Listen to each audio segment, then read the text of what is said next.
Hi, good people. Hi, TIs. It's Sherry, and I am here with some free and valuable information this evening. Some information that is going to help us benefit ourselves as well as others. Okay, so now tonight you'll notice I am not going to be showing my face in this video, and that is because this video is going to be an emphasis on the Bible message from the book of Daniel, chapter 10. So in this type of video, I don't really need to show my face because you guys can follow along. And again, the message is not about me at all. It's about Daniel, chapter 10. Okay, which I think, this information is free and it's valuable, and this information is going to be helpful to you. The Bible is like a letter from our Father. It's full of knowledge and it's full of prophecy, wisdom that helps you to survive in this world, and not only to survive, but to thrive, and to know what's going on, in the stream of things. That's very important. The Bible is not meant to bore us. The Bible is meant to help us. So if you join me tonight, we can read together Daniel chapter 10, from the book of Daniel in chapter 10. Okay, there's 21 verses. Okay, so if you have a smartphone or a device, obviously, you might want to pull up Daniel chapter 10. That way you can follow along, and you know that it's not just my opinion. You can see for yourselves. Okay, so if you're at all into, any of you TIs and good people, if you're into like Game of Thrones, Lord of the Rings, that kind of genre, then you're going to love the Bible. Because the Bible is what they base all those movies and TV shows off of. So the Bible is the real deal.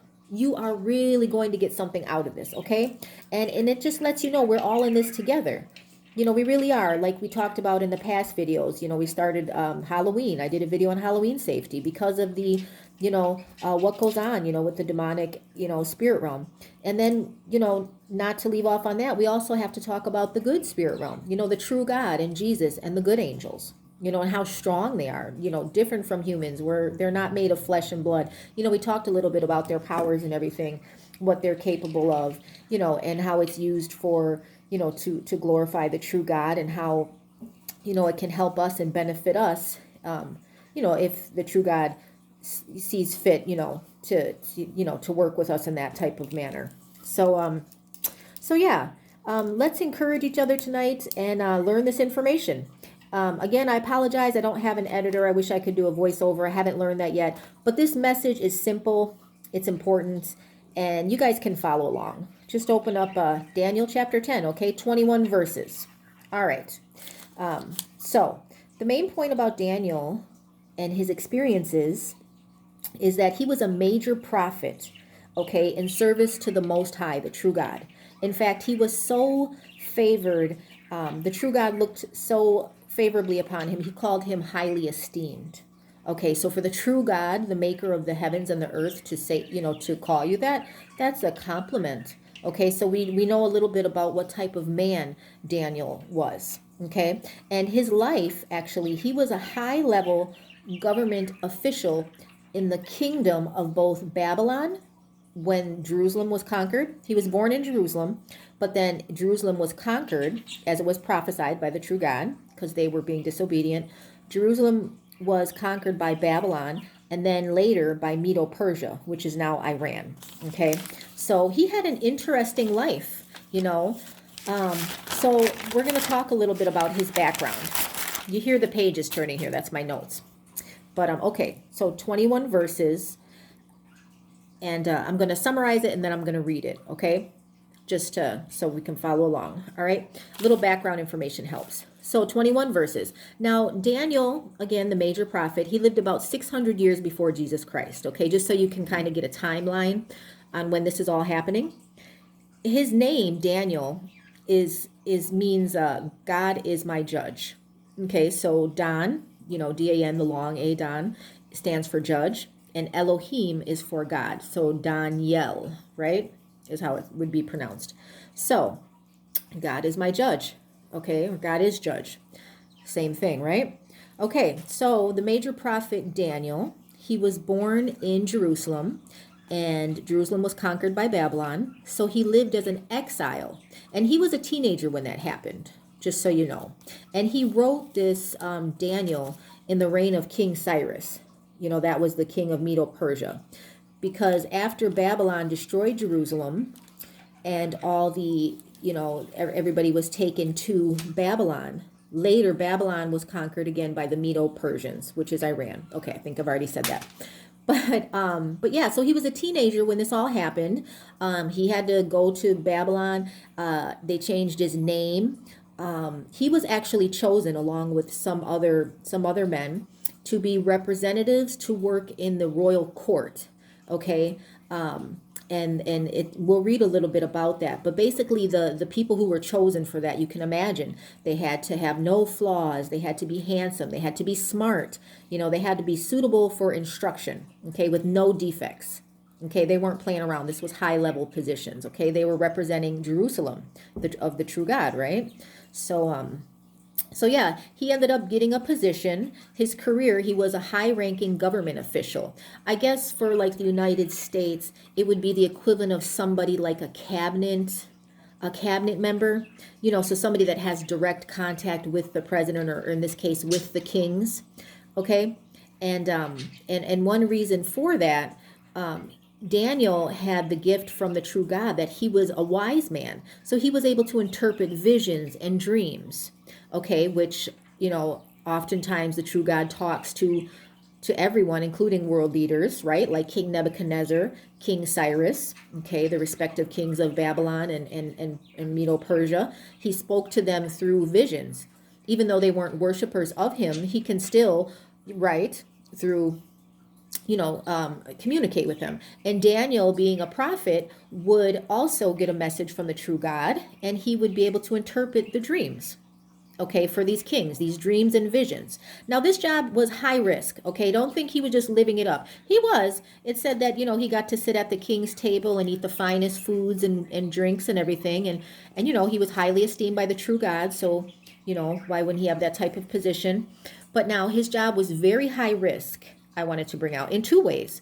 For one thing, he was highly esteemed by the true God. That's a big honor, and that's a big responsibility. Because if you mess something up, or if you misinterpret, or you didn't take your time, or you didn't care, the message wouldn't get across. It would be, that would not be well. Okay, if you didn't take it seriously. Even though the true God will bless you to give your message, he'll make you speak it, how it needs to be spoken. But still, it's a high risk. It's an honor.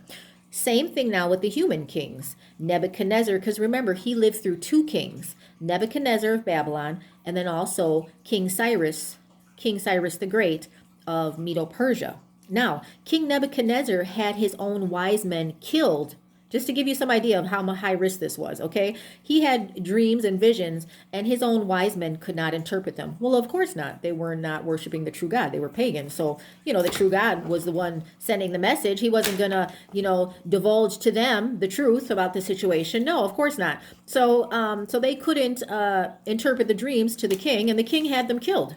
Oh, sure, because they could not interpret it correctly, because the true God blocked it.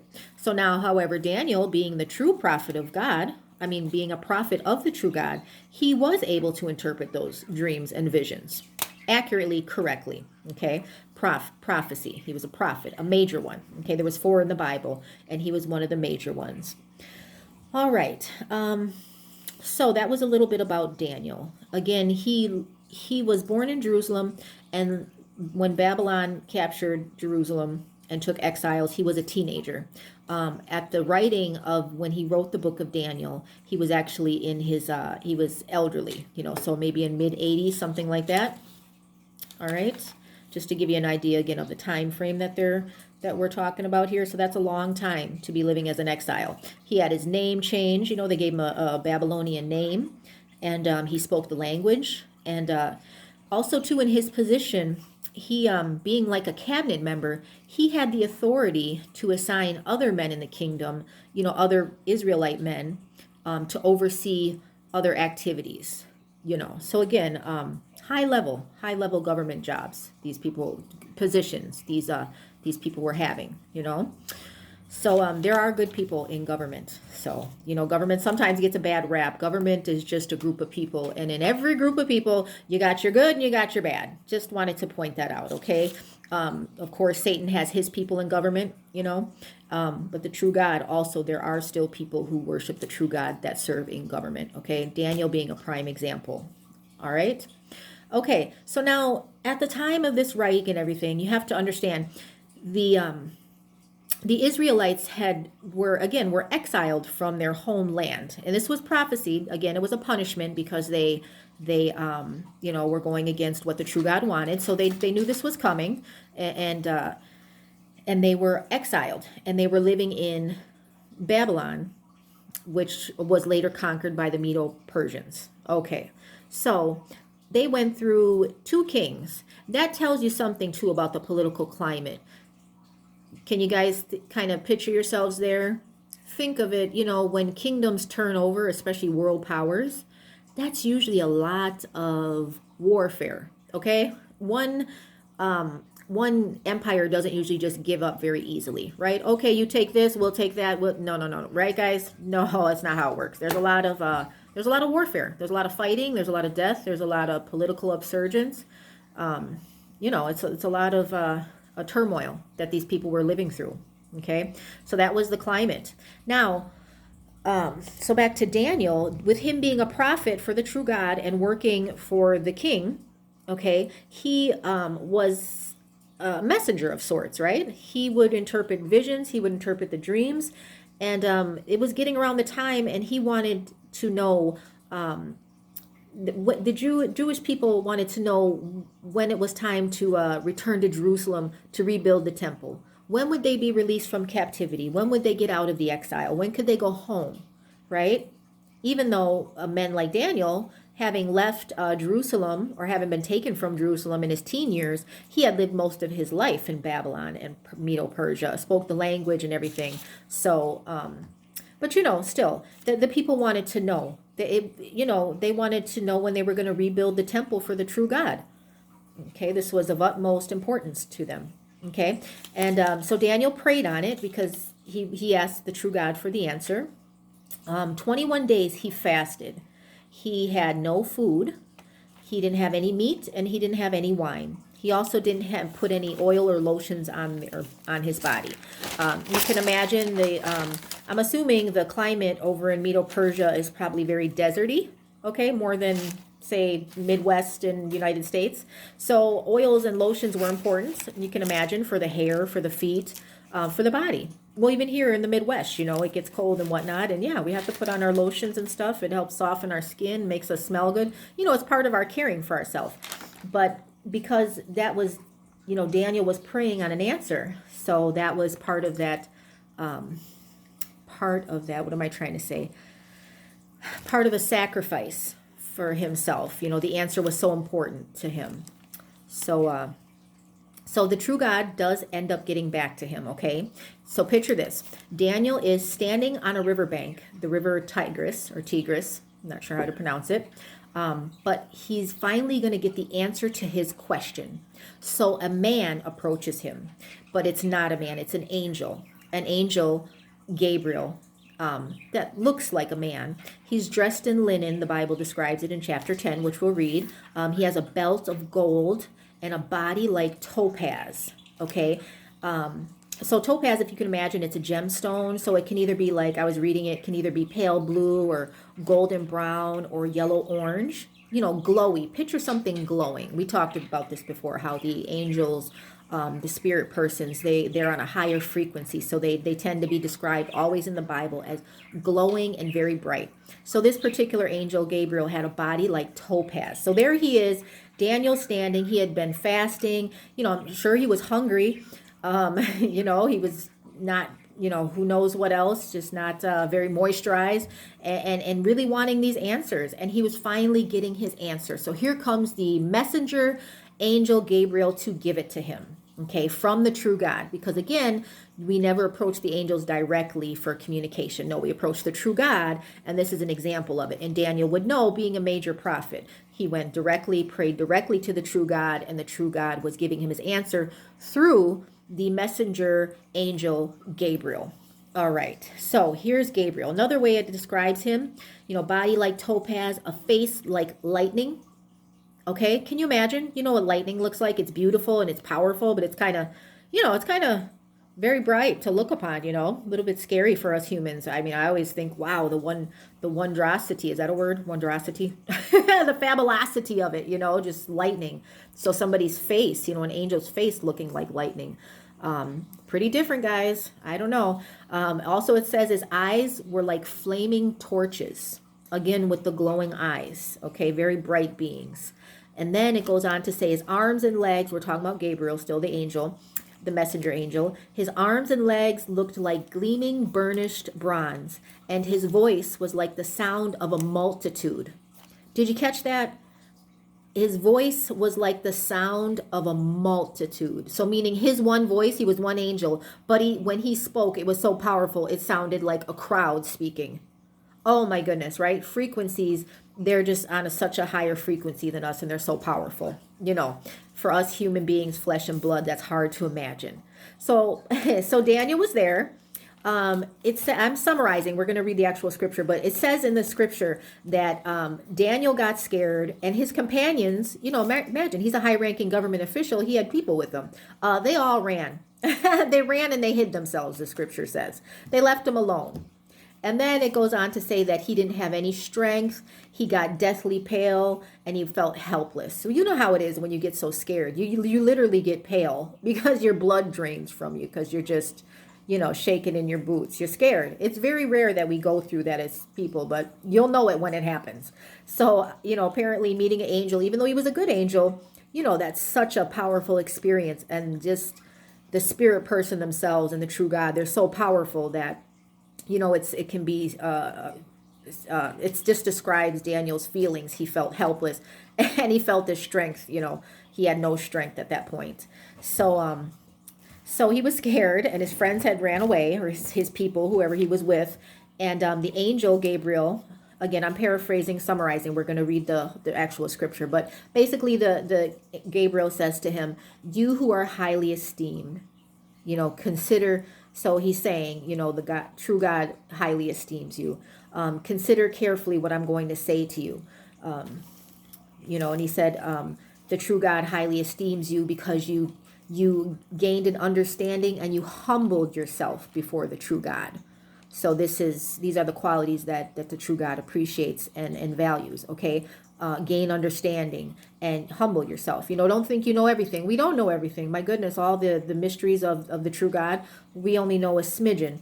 So, but when we actually show that we want to gain an understanding, the true God appreciates that. And then also humble ourselves. So you don't want to just gain the knowledge just to be the smartest person. No, you want to be humble also. Okay. So anyways, the Gabriel is telling him this, it's okay. You who are highly esteemed because you wanted to gain understanding, you humbled yourself before the true God. And he said, basically, I'm here with the message, with your answer, but it took me 21 days to get here because, and you remember this from last time, I had to contend with the Prince of Persia. Now, of course, this powerful angel Gabriel with a face like lightning and eyes like flaming torches and a voice like the sound of a multitude.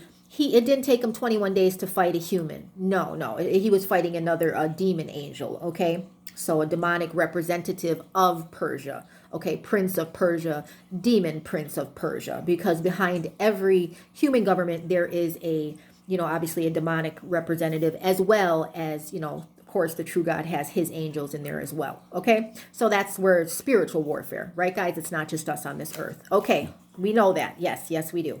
Okay, and then the messenger angel Gabriel said that the Prince of Persia resisted him for 21 days, and Michael, the archangel, came to help him. That's how serious this message, and that's how important and valuable this message was that the true God was sending to Daniel, that Prince of Persia demon did not want that angel Gabriel getting the information to Daniel. They were fighting. Can you imagine two angels just fighting it out? And that demon angel just so persistent because he did not want that piece of information, that prophetic piece of information to get to Daniel. It was important, guys, is what the message is in this, right? It was the future. It was what was going to happen with the world, with the Israelites, with the heavenly Jerusalem, which goes into more prophecy, which is something that we're not going to talk about right now, but that's, this was not just the human realm. This was not just Medo-Persia. This was the whole world, because we're dealing with world powers, right? Whoever is the world power leader sets a lot of other things into motion and sets the standards. Okay. And the same thing with the heavenly, with the heavenly realm. Okay. So this was all intertwined. This was humans and angels and the true God and Jesus and say everybody. Okay. So these angels were fighting it out, but with the help of Michael, the archangel, Gabriel was able to come on and give that message to Daniel. Daniel was so scared again that the angel, he touched him and gave him strength. Okay, so he healed him. Can you imagine, like an EMT, or like the movie? Not this, maybe not a good example, but ET. When he puts his finger out and then it glows and then the person gets healed. Remember, the plant was dying and ET touched it and it bloomed again. So yeah, angels are like that. That's how strong they are with frequencies, right? Okay, so he healed him because Daniel was, he had been fasting. He was scared. He was pale. He was, he was scared. So the good angel helped him, or Gabriel helped him with that. But okay, so they're talking, and again, Gabriel was telling him that he had to fight the Prince of Persia to bring this message.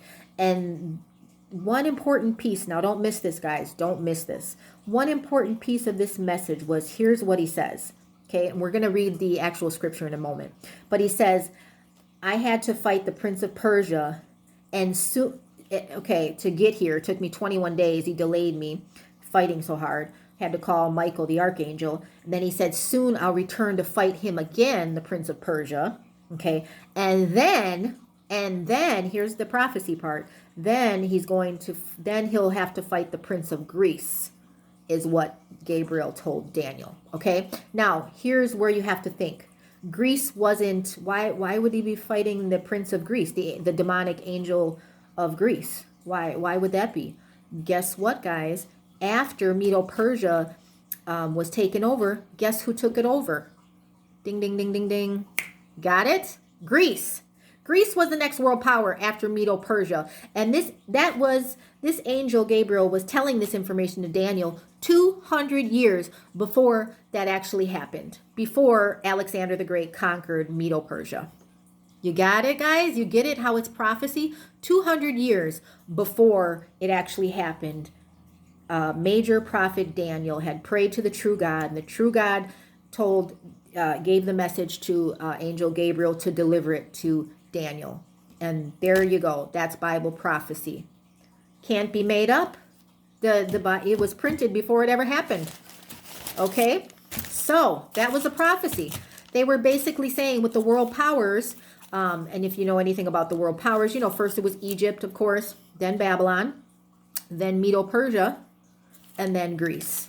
And then after Greece, Rome, and then Rome was divided into 10 different powers, 10 tribes, which, the Alemanni, the Germans, the Franks were the French, the Lombard were the Italians, the Saxons were the English, and so on and so forth. We can get to that in video too, okay? We'll do a part 2 if you guys are interested, in more about that world power stuff, because that's, especially, it's interesting just to know the world history, and the Bible matches world history. All right. That's how it should be. And that's how it is.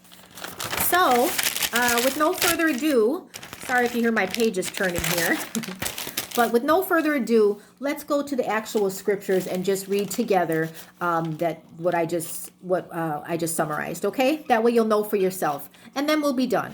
Okay. So yes, it's an interesting story, but let's read it. Let's read the actual scripture. Okay. Okay, Daniel 10. I just Googled it, New International Version on my smartphone here. All right, so Daniel's vision of a man. Again, 21 verses in this chapter. Little verses, little paragraphs. Not even. Okay, here we go. In the 3rd year of Cyrus, king of Persia, a revelation was given to Daniel, who was called Belteshazzar. Its message was true, and it concerned a great war. The understanding of the message came to him in a vision. At that time, I, Daniel, mourned for 3 weeks. Remember, guys, 21 days? I ate no choice food, no meat or wine touched my lips, and I used no lotions at all until the 3 weeks were over. On the 24th day of the first month, as I was standing on the bank of the great river, the Tigris, I looked up. Here he's going to talk about the angel. And there before me was a man dressed in linen, with a belt of fine gold from Uphaz around his waist. His body was like topaz, his face like lightning, his eyes like flaming torches, his arms and legs like the gleam of burnished bronze, and his voice like the sound of a multitude. So one angel's voice sounded like a crowd speaking when he spoke. Okay, here we go. Verse 7. I, Daniel, was the only one who saw the vision. Those who were with me did not see it, but such terror overwhelmed them that they fled and hid themselves. And gone with the wind. So I was left alone, gazing at this great vision. I had no strength left. My face turned deathly pale, and I was helpless. Then I heard him speaking, and as I listened to him, I fell into a deep sleep, my face to the ground. Just a little side note. I wonder, if he fell asleep because he was so scared. You know how you're so tired and you're so scared, you just fall asleep because you can't do anything else. So, anyways, but then it says, I heard him speaking, and as I listened to him, I fell into a deep sleep, my face to the ground. So Daniel's lying face down on the ground at this point. Okay, guys. Now, verse 10. A hand touched me and set me trembling on my hands and knees. He said, Daniel, you who are highly esteemed, consider carefully the words I am about to speak to you, and stand up, for I have now been sent to you. And when he said this to me, I stood up trembling. Poor Daniel. Then he continued, the angel, Gabriel's talking. He said, do not be afraid, Daniel. Since the first day that you set your mind to gain understanding and to humble yourself before your God, your words were heard, and I have come in response to them. But the prince of the Persian kingdom resisted me 21 days. Then Michael, one of the chief princes, the archangel, okay, so they're calling the angels princes, but we obviously know that they're speaking of angels. Okay, so then Michael, one of the chief princes, came to help me because I was detained there with the king of Persia. Now I have come to explain to you what will happen to your people in the future, for the vision concerns a time yet to come. Okay, so the angel again is telling him, Gabriel's telling him, I'm going to tell you what's going on, what's going to happen in the future. Prophesying. Okay. Gabriel is giving this message to Daniel, and that's why Daniel is a prophet, because he's receiving prophecies. Okay, what's going to come. All right, the only person that can tell us that is the true God. All righty, a couple more verses here. 15 we're at. So he says, so the scripture says, while he was saying this to me, I bowed with my face toward the ground and was speechless. Then one who looked like a man touched my lips, and I opened my mouth and I began to speak. I said to the one standing before me, I am overcome with anguish because of the vision, my Lord, and I feel very weak. How can I, your servant, talk with you, my Lord? My strength is gone and I can hardly breathe. So Daniel maybe was having a bit of a panic attack. Sounds like I can relate. He's saying, I'm overcome with anguish because of the vision, my Lord. I feel very weak. How can I, your servant, talk with you, my Lord? My strength is gone, and I can hardly breathe. So he was having a hard time, Daniel. This was very important. He understood that. So last couple verses here. It says, again, the one who looked like a man touched me and gave me strength. Do not be afraid, you who are highly esteemed, he said. Peace. Be strong now. Be strong. So that's very kind, a powerful angel. He knows, I'm sure he knows how powerful he looks. And he's just telling Daniel, he touched him and he healed him, gave him his strength back. And he told him, do not be afraid. you who are highly esteemed, the true God highly esteems you, he said. And then peace, be strong now, be strong. So encouraging him. So then we leave off here. He says, when he spoke to me, this is Daniel now. He says, when he spoke to me, I was strengthened and said, speak, my Lord, since you have given me strength. So he said, this is Gabriel now. He's saying to Daniel, do you know why I have come to you? Soon I will return to fight against the prince of Persia, the demonic prince of Persia. And when I go, the prince of Greece will come. Demonic prince of Greece. But first I will tell you what is written in the book of truth. No one supports me against them except Michael, your prince.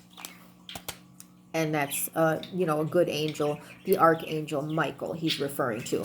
That's who helped him, fight the prince of Persia. Sounds like they had him detained there. They had poor Gabriel hemmed up, and I'm sure Gabriel obviously is strong. This is an angel with, face like lightning. So he's strong. And, so Michael the archangel helped him. And together they were able to deliver that message. But you see what's going on, guys? You see how this is, the message came from the spirit world into the human realm with Daniel. So this is everybody. When I say we're all in this together, I literally mean all of us. The true God, Jesus, the good angels, we're all in this, the good people. We're all together. We're all in this together. It's just be encouraged by that. Okay, so that was the book of Daniel chapter 10. One other thing I just wanted to bring out too was, real briefly, Daniel, remember I said when Daniel went to Babylon, he was specially handpicked, okay? He had some training. He had to train for 3 years. So in the book of Daniel 1:1-7, it explains it a little bit. I'll just briefly go over it. It says, in the 3rd year of the reign of Jehoiakim, excuse me, because these are all, Hebrew, Aramaic names, not my native tongue here, so bear with me. In the 3rd year of the reign of Jehoiakim, king of Judah, Nebuchadnezzar, king of Babylon, came to Jerusalem and besieged it. So just saying that King Nebuchadnezzar of Babylon seized Jerusalem. It had been foretold. So, and it says, and the Lord delivered Jehoiakim, king of Judah, into his hand, along with some of the articles from the temple of God. These he carried off to the temple of his God in Babylonia and put in the treasure house of his God. Can you imagine? So, here comes this Babylonian king, and he's sieging the land. He's got the king captive, and he's taken off the articles from the temple of the true God, and he's carrying them off to the temple of his God, right? His pagan God in Babylonia. It says, then the king ordered Ashpenaz, chief of his court officials, to bring into the king's service some of the Israelites from the royal family and the nobility. Okay, so Nebuchadnezzar is ordering the chief of the court officials to bring him some of the Israelites, the people they just captured. He wanted some from the royal family and the nobility. Okay, so he wanted young men without any physical defect, handsome, showing aptitude for every kind of learning, well-informed, quick to understand, and qualified to serve in the king's palace. He was to teach them the language and literature of the Babylonians. The king assigned them a daily amount of food and wine from the king's table. They were to be trained for 3 years, and after that, they were to enter the king's service. So, you get it. So the Babylonians seized Jerusalem, and they took some of the royal family from Jerusalem, some of the Israelite men, and just picture, young men, no physical defects. They had to be handsome, so the best of the best. Aptitude for every kind of learning, well-informed, quick to understand. They had to be smart and qualified. So yeah, and then after that, they were going to be trained for 3 years, and he was going to teach them the language and literature of the Babylonians, and so that was pretty important. That's how Daniel got to be a high-ranking government official. Okay, obviously he must have been from a an Israelite family, or maybe not. Maybe he just who knows. But it says here though that he that they brought in the royal family and the nobility. So anyways, I digress. If you hop down to chapter 17, or excuse me, verse 17, it also says, to these 4 young men, God gave knowledge and understanding of all kinds of literature and learning, and Daniel could understand visions and dreams of all kind. At the end of time set by the king to bring them into his service, the chief official presented them to Nebuchadnezzar. So this is after the 3 years they've been training. The king talked with them, and he found none equal to Daniel, Hananiah, Mishael, and Azariah. So they entered the king's service. In every matter of wisdom and understanding about which the king questioned them, he found them 10 times better than all the magicians and enchanters in his whole kingdom. And Daniel remained there until the first year of King Cyrus. That was the Medo-Persian king. Okay, so I thought that was important. I just thought that was kind of interesting to bring out, that, if you look at 17, that's the most important chapter. It says, to these 4 young men, God gave knowledge and understanding. So the Israelite men. Okay, so he wasn't, the true God wasn't just going to leave it up to, oh boy, these people, these men do understand and everything. He helped them. The true God helped them, of course, right? And so that they could, understand visions and dreams of all kinds. Because remember, again, Daniel was a major prophet. He was a messenger to, and from the human realm, the human king, Nebuchadnezzar, and then later King Cyrus. He was the human messenger prophet, and then he also communicated with the true God. Okay. Sometimes angels were used to be messengers to deliver the messages, but the actual information was coming from the true God to Daniel. Okay, so this was a highly, highly esteemed, position, and Daniel was a highly esteemed man. That's how the true God describes him. That's how the Bible describes him. So I just thought that was an interesting point to bring out. Oh, and then another thing, last thing, I promise this is the last, if you guys are still with me. This is a good one, though. This is a good one. Okay, Daniel 6:22. This is about when Daniel was in the lion's den. I just wanted to point out that when he was, speaking with Gabriel about the Prince of Persia and then the Prince of Greece and all that, that wasn't the first time Daniel had contact with an angel. Because if you remember, after King Nebuchadnezzar, the Babylonian king, King Cyrus, who actually liked Daniel, but some of the jealous people in the kingdom, in the Medo-Persian kingdom, basically set Daniel up so that the king had to punish him. And the punishment was that he had to go into a lion's den. Okay, so scary, right? But in Daniel chapter 6, verse 22, it says, and you can read the whole account. I say it's pretty interesting. But basically, he's saying the king was asking him, how did, because they placed a stone over the door, they put him in a lion's den. And of course, the lions would normally eat a human, but they removed the stone in the morning, and Daniel was there alive and well, not nicked up, not cut, not bruised. And, and the king's asking him, how did that happen? And here's Daniel's answer in verse 22. He says, my God sent his angel, and he shut the mouths of the lions. They have not hurt me, because I was found innocent in his sight, nor have I ever done any wrong before you, your majesty. Okay. So wonderful. And again, that shows you how strong these angels are, okay, that are also made in the image of the true God. They're able to shut the mouths of the lions. And if you look at it, it says God sent his angels. So to me, that means one. Okay, otherwise we said angels, plural, but angel. And maybe it was Gabriel. I don't know. I have to research that. And it says he shut the mouths, plural, not mouths, one, mouths, plural, of the lions. So there was a couple lions in there. And yet they did not hurt Daniel because he was found innocent in his sight. Whose sight?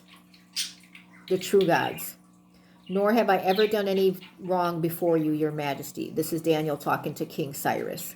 So then it goes on to say, the king was overjoyed and gave orders to lift Daniel out of the den. And when Daniel was lifted from the den, no wound was found on him, because he had trusted in his God. So, and then a little interested, well, we can cover that later. If you can imagine what happened to the men who had falsely accused Daniel and everything, they were actually brought then into the lion's den, along with their wives and children, which is kind of sad. But before they reached the floor of the den, the lions overpowered them and crushed all their bones. So, never wish, remember, God doesn't like ugly, don't wish bad on others. Don't go around falsely accusing people, etc., etc. These are so many good lessons that this book of the Bible, that this Bible holds for us, you guys. It's so interesting. Thank you for listening tonight. Thank you for your time. This information is going to benefit us as well as others. Share this information. Use it. These are real life people that existed. These are not just stories. Sometimes we think of the Bible, oh, that's just a story, it's folklore. It's really not. These are real people that live. These are real kingdoms. Babylon was real. King Cyrus the Great was real. King Nebuchadnezzar was real. The major prophet Daniel was real. The Israelites were real. Angels are real, both good and bad. So there we go. So I'll just thank you guys again. And you remember the scripture, Jesus leaves us in his peace. That's what we want to try to pass around. So share this information if you'd like, and do your own research. Look into it a little bit more. It's so fascinating. Once you get into the Bible, it seems boring at first, but I tell you, once you start reading it, it's like a good book that you cannot put down. And it's real. It's like history. It's nonfiction. So it's wonderful. All right. Thank you guys so much. I hope you enjoyed yourselves. Appreciate your time. Have a good evening. All right. Bye. Wait, should you see my face? Hang on a second. Let me see if I can do this. Hold on. Nope. Anyways, it's not important. Have a good night, guys. Thank you. Bye.